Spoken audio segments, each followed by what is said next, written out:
आप सभी को नमस्कार। शिक्षा और शिक्षक के मेरे इस यूट्यूब चैनल में आप सभी का स्वागत है। So I am starting grammar series specially design for class 2 to 5 but it is helpful for anyone who wants to make English easy and fun because English is actually easy. हमें grammar की help से ये सीखना होगा कि कैसे इसको और इजी बनाएं। So this series we will cover everything from the basic of English to important topics like adjective, preposition, article, vocabulary, parts of speech, writing and composition also. Through short and simple lessons, examples and fun exercise, you will build strong grammar skills and confidence in English step by step. सबसे पहले मैं आप लोगों को बता दूं कि grammar क्या है और क्यों हमें ग्रामर की जरूरत पड़ती है। Okay, so grammar is the set of rules. इसमें बहुत सारे रूल्स के सेट बताए जाते हैं और ऐसा नहीं है कि बिना रूल्स के हम नहीं बोल सकते, लेकिन अगर हम रूल्स जानेंगे तो हमारे लिए लिखना आसान हो जाएगा, बोलना आसान हो जाएगा। हम आइडेंटिफाई कर सकेंगे कि क्या जो हम बोल रहे हैं वो सही है या फिर गलत है। एग्जाम्स में भी ग्रामर से रिलेटेड बहुत सारे क्वेश्चंस आते हैं, तो हम उन सारे क्वेश्चंस को आंसर कर पाएंगे। It helps us for proper sentences, express our thoughts clearly and understand others easily. Grammar is like the building blocks of English. Yes, ये स्टेप बाय स्टेप हमें मजबूत करता है। और सोचिए अगर हम अपने बच्चों को ग्रामर रूल्स बताएंगे तो उनका भी जो स्टेप होता है या उनकी अर्ली एज में अगर उनको पता चलेगा तो उनका बेस काफ़ी मजबूत हो जाएगा। So, why should we learn grammar? हमें ग्रामर क्यों पढ़ना है? Speak correctly and confidently, write clearly and neatly, avoid mistakes in English, understand stories, lesson and conversation better. So, when our grammar is good, our English becomes easy, interesting and powerful. अगर आज हमें डर लगता है English बोलने से because of कि हम कहीं ना कहीं लैक हो जाते हैं बोलने में, इसीलिए हमें वो चीज़ डराती है। तो इसमें हम क्या क्या कवर करने वाले हैं उसको देखते हैं। सबसे पहले हमें बेसिक इंग्लिश को कवर करना होगा, जिसमें हम अल्फ़ाबेट्स, वर्ड्स को देखेंगे। वोवेल कॉन्सोनेंट को तो सभी जानते हैं, उसको एक बार देख लेंगे। उसके बाद हम देखेंगे कि फॉर्मेशन ऑफ वर्ड्स और सेंटेंसेस कैसे कैसे होते हैं। जैसे फोनिक साउंड मैंने पढ़ाया है ऑलरेडी, आप मेरे वीडियो में जाके देख सकते हैं। फोनिक साउंड क्या होता है, तो हम किसी भी वर्ड्स को जब लिखते हैं और बोलते हैं तो वो अलग अलग होता है।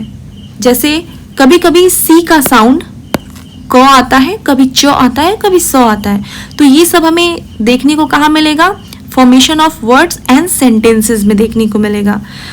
पार्ट्स ऑफ सेंटेंस, पार्ट्स में क्या क्या पार्ट्स होते हैं? एक तो सब्जेक्ट होता है और उसका प्रेडिकेट होता है। देन काइंड्स ऑफ सेंटेंसेस, जैसे कुछ सेंटेंसेस होती हैं वो निगेटिव में होती हैं, कुछ सेंटेंस अफर्मेटिव में होती हैं, कुछ सेंटेंस क्वेश्चंस वाली होती हैं, क्या आप जा रहे हैं, या फिर व्हाट इज योर नेम, यह एक क्वेश्चन वाला सेंटेंस है। स्टेटमेंट में जब कोई हम स्टेटमेंट देते हैं, कमांड जब हम किसी पे कमांड करते हैं, जैसे कि पानी लाओ, bring a glass of water, यहाँ पे हम ये नहीं कहते Ram is bringing a glass of water, यहाँ पे डायरेक्ट हम कमांड देते हैं। और जब एक्सक्लेमेशन में क्या होता है कि जब हम सरप्राइज होके किसी चीज़ों को कहते हैं तो वो होता है एक्सक्लामेशन सेंटेंस का। तो ये सब हम देखेंगे ग्रामर के अंदर। उसके बाद जो हमारा टॉपिक है वो है नाउन, प्रोनाउन, वर्ब। नाउन में उसके बहुत सारे पार्ट्स होते हैं, हम उसको समझेंगे। Types of noun, common, proper, collective, abstract. Gender में भी देखेंगे masculine, feminine, neuter, common, singular, plural forms देखेंगे with rules. And possessive nouns भी देखेंगे, काउंटेबल एंड अनकाउंटेबल नाउन्स को एक बार समझने की कोशिश करेंगे। देन प्रोनाउंस में हम देखेंगे कि क्या होते हैं प्रोनाउंस, डेफिनेशन और यूजेस, आखिर उसका यूज़ क्या है हमारी लाइफ में। Then personal pronouns, possessive, demonstrative, reflexive pronouns, interrogative pronouns, इसको भी देखेंगे। ये अभी देखने में, सुनने में थोड़ा हार्ड लगता होगा, बट जब हम इसको पढ़ेंगे तो बहुत ही फनी वे में पढ़ेंगे, बहुत ही इजी लैंग्वेज में पढ़ेंगे और इसके बाद आप अगर घर पे प्रैक्टिस करोगे तो वो आपके लिए बहुत इजी हो जाएगा। उसके बाद हम देखेंगे वर्ब्स। वर्ब्स मतलब जब भी हम कोई एक्शन वर्ड करते हैं, action verbs like going, reading, writing, these are action words. अब एक्शन वर्ड के बाद हमें हेल्पिंग वर्ब्स भी पढ़ना पड़ेगा। Main verbs, subject verb agreement, ये बहुत ही इंपॉर्टेंट टॉपिक है। इस टॉपिक के ही चलते हम गलतियां करते हैं। जैसे कि मैं एक छोटा सा एग्जांपल देती हूँ। अगर मैंने कहा राम गो, इससे समझ में तो आ रहा है कि राम जा रहा है, राम जाता है, लेकिन ये ग्रामेटिकली सही नहीं है। यस, ये ग्रामेटिकली गलत है। हम इसके बदले में क्या बोलेंगे, राम गोज, तब ये हमारा करेक्टली सही होता है। उसके बाद हम टेंसेस देखेंगे, simple present tense, present, past, future, present continuous, past continuous, future continuous, present perfect tense, then adjective. Adjective क्या होते हैं, तो एडजेक्टिव्स डेफिनेशन और यूजेस में देखेंगे कि जब किसी चीज में हम एडजेक्टिव का यूज करते हैं तो वो उसकी quality, quantity, number, demonstrative, positive बताता है, यानी कि उसको स्पेशल बना देता है। फिर डिग्री ऑफ कंपैरिजन, पॉजिटिव है, कंपैरेटिव है, सुपरलेटिव है, ये भी बहुत ही इंपॉर्टेंट टॉपिक है। इससे रिलेटेड क्वेश्चंस बहुत सारे आते हैं। देन हम इसके बाद देखने वाले हैं एडवर्ब्स। एडवर्ब में क्या होता है कि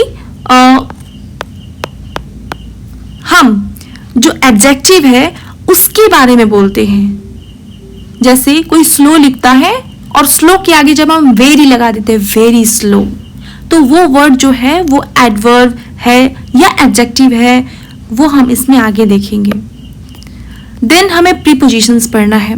प्रीपोजिशन एक ऐसा टॉपिक है जो क्लास 2 से लेकर क्लास 12 उसके बाद भी कॉम्पिटिटिव एग्जाम्स में आते रहते हैं। तो एक बार जब हमने प्रीपोजिशंस को अच्छे से पढ़ लिया, समझ लिया, अगर बच्चों ने या हमने अच्छे से उसको पढ़ा तो उसको हमें समझने में बहुत ही आसानी होती है, क्योंकि प्रीपोजिशंस हमारे हर बोलचाल की भाषा में यूज होते हैं। In, on, under, over, behind, between, near, to, from, at, with, ये तो कुछ प्रीपोजिशंस हैं और इसमें बहुत सारे प्रीपोजिशंस और ऐड होते जाएंगे। Uses of preposition in sentences, prepositional phrases, conjunction. Conjunction जैसा कि आप यहाँ पे सिंबल में देख पा रहे हैं, ये जोड़ने का काम करता है। जैसे राम एंड श्याम, ये एंड जो है वो एक कंजक्शन है, क्योंकि राम और श्याम को कौन जोड़ रहा है, एंड। वैसे ही बट लगाने से दो सेंटेंसेस आपस में जुड़ जाते हैं। जैसे he is poor but honest, वो गरीब है लेकिन ऑनेस्ट है।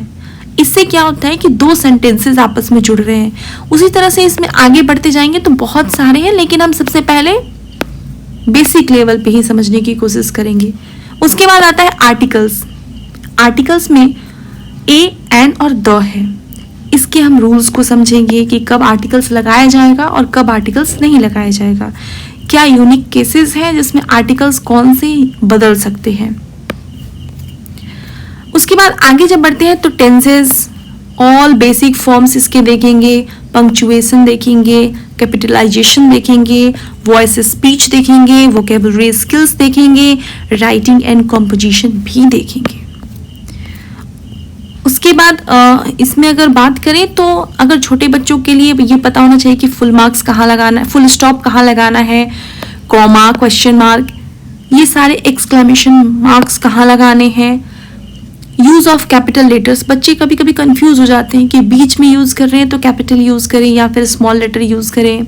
उसी तरह से जो वर्ड्स हैं, अपोजिट वर्ड्स, ये छोटे बच्चों से भी पूछे जाते हैं। बहुत सारे बच्चे जो ओलंपियाड में पार्टिसिपेट करते हैं उनसे भी बहुत अच्छे लेवल के क्वेश्चन पूछे जाते हैं। तो हम अपोजिट वर्ड्स को भी समझेंगे, साइनोनिम्स, एंटोनिम्स, एंड ऐसे भी वर्ड्स देखेंगे जो होमोफोन्स होते हैं। होमोफोन्स ऐसे वर्ड होते हैं जो सेम साउंड करते हैं बट वो सेम नहीं होते। जैसे पेन, पेन, वेट, वेट। एक बार मैं लिख के समझाती हूँ। अगर मैंने लिखा पेन और पेन, सुनने में सेम है बट इस पेन का मतलब तो आपको पता है, और इस पेन का मतलब होता है दर्द करना। वैसे ही है वेट और वेट। इस वेट का मतलब होता है जब कोई चीज गीली होती है, और इस वेट का मतलब होता है इंतजार करना। तो इस तरह से हम देखेंगे कि वोकैबुलरी में क्या क्या चीजें हैं। इस तरह से फिर राइटिंग कॉम्पोजिशन में हम देखेंगे सेंटेंस फॉर्मेशन, पैराग्राफ राइटिंग, और भी बहुत सारी चीजें हैं जिसको हम समझेंगे।